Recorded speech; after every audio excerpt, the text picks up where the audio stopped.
Yo, it's your boy, I'm Emmanuel, back on another video, you know what I'm saying? We hit 200 subs, you know what I'm saying? 224 subs, you know what I'm saying?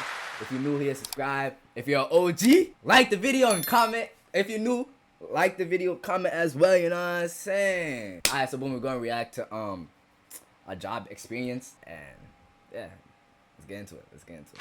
Today, I'll be talking about one of humanity's biggest fears. A job!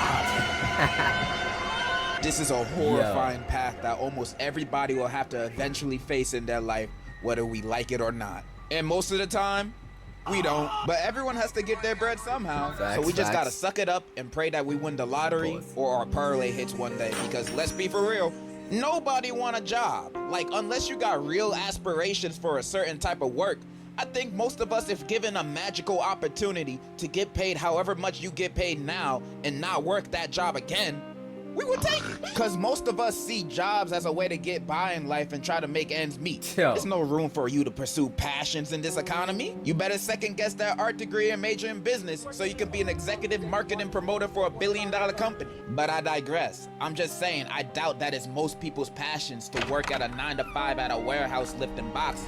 I don't mean any disrespect, but am I wrong? Plus, it's fun being unemployed. As long as you got a roof over your head and don't need to worry about bills, most likely because you still live with your parents, then why would you want a job? That sounds like it's taking away your time from being grandmaster on Rivals and watching reels. Nah, that's too much. But eventually you want to get your own stuff. You know, young boy tickets ain't free. Or life really hits you in the face and now you actually have bills. So eventually we all have to get a job. However, you know what's harder than actually deciding to get a job? Finding one that hires you. I swear you could send 100 applications to 100 different places and all of them would still ghost you. You think with how many job openings you see, the businesses are desperate to find people.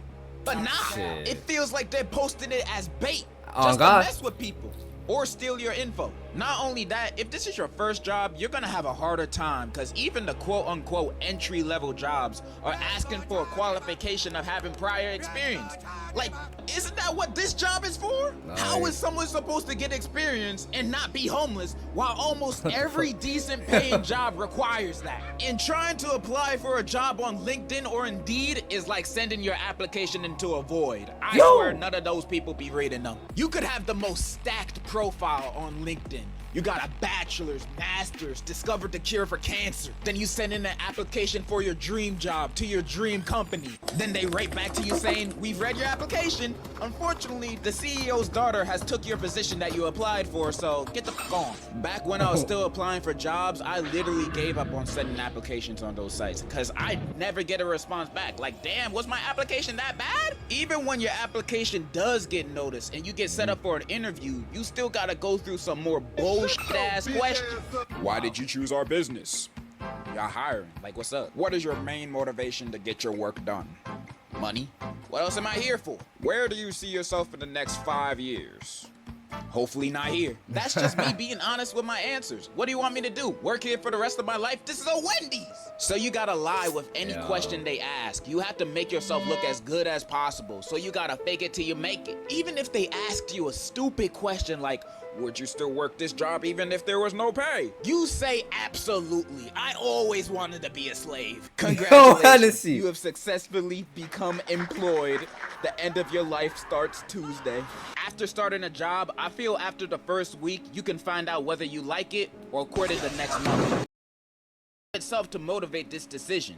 It's your boss and co-workers. Jiggle my boss. They can make or break this whole thing. If you happen to get a chill boss and co-workers you can vibe with, that's amazing. That's how my last real job was. I used to be a waiter for weddings and other events. That job low-key had me stressing because I wasn't good at the start. I was awkward taking orders, I would mess up orders, and one time I even dropped a whole tray of food I was carrying at the wedding. Best believe I didn't get tips that day. And what would get me kind of jealous is that some of my co-workers would walk out and carry 2 trays full of food on one shoulder. Like, damn, bro, are you Samoan? Those trays are mad heavy and so out of balance. But you know what kept me going? It was the fun time I had with my coworkers and boss. They were cool as hell. We had a carpool to get to the events. It was always a vibe and a good time. They made my experience. Imagine working a 16-hour shift and walking out of it happy. Yo. One day I clocked in for a double shift for a wedding and a sweet 16 at 9:30 a.m. and clocking out at 1:30 a.m. Granted, I was dead after that shift and had to take off my shoes more than once, but I got $60 worth of tips and went to Wawa after work, so I felt like Gucci. And I believe I only felt like this because the environment I was around was nice. Sometimes. I've had to serve some aggressive people at some points. Yeah, it's my birthday today. What can I get out here for free? Nothing. You a bitch. If I had trash co-workers or a trash boss, I would have not stayed at that job for long. I have zero patience for bullshit. Literally. Like example, the first job I've ever had in my senior year of high school, I was a janitor at a warehouse. I had no co-workers, so I had nobody to talk to, and my boss was not a bad person, but a bad boss. I'd be working shifts that were 2 to 3 hours every few days, cleaning the break rooms, hallways, and bathrooms. So my pay wasn't even that good, but since I was still in school, I was just thinking, I'm making money and I got more time to study and goon. That sounds like a win-win. But when payday arrived, I would only be paid for half the hours I worked, sometimes less. I was already barely working as it. Thank you.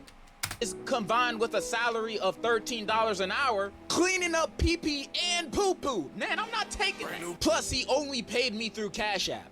You've ever had a job that only paid you through Cash App? Man, I had to go. I only worked there for a few weeks. He did pay me the rest of the money after, so he cool, but man, warehouse jobs are not it. My patience dwindled faster when I got accepted at BJ's, and I worked there for 1 day. I asked to go to the bathroom and left during orientation. I discovered they weren't what they advertised. How you gonna call yourselves BJ's without expecting people to have certain expectations? That's false advertising. So I left. That wasn't really the reason. I just didn't want to work in the freezer. That's when I started my waiting job, then YouTube, and now here I am. Unemployed since.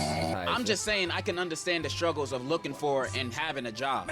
Especially the ones you only take to make ends meet. And the unemployed life can be really fun when you have stuff to fall back on. If not, it will only be short-term satisfaction. Eventually, you have to get a career, deal with any of the shortcomings of it, and do that for the rest of your life. The American dream! So when looking for a job, make sure to get one that you like if you have the privilege to do so. That's all I really wanted to say. And in conclusion, enjoy unemployment while you still can. Different strokes for different... Clap it up. W video. W video. W video. I'm gonna catch y'all in the next vid, next reaction, next vlog, next stream. What else I do? Next skit. You know what I'm saying? So, I'm gonna catch y'all. Peace. Peace. And thank y'all for 200. Thank you for 200. But I hit 500. We got to hit 500 soon. End of this summer, we have to hit 500. You know what I'm saying? Catch you in the next video. Peace. I went home straight to the computer. My mum told me to turn it down. A couple years later, I'm in the jeweler, picking up stuff that I only dreamed about being able to afford. I bought my dad a brand new car, straight off the showroom floor.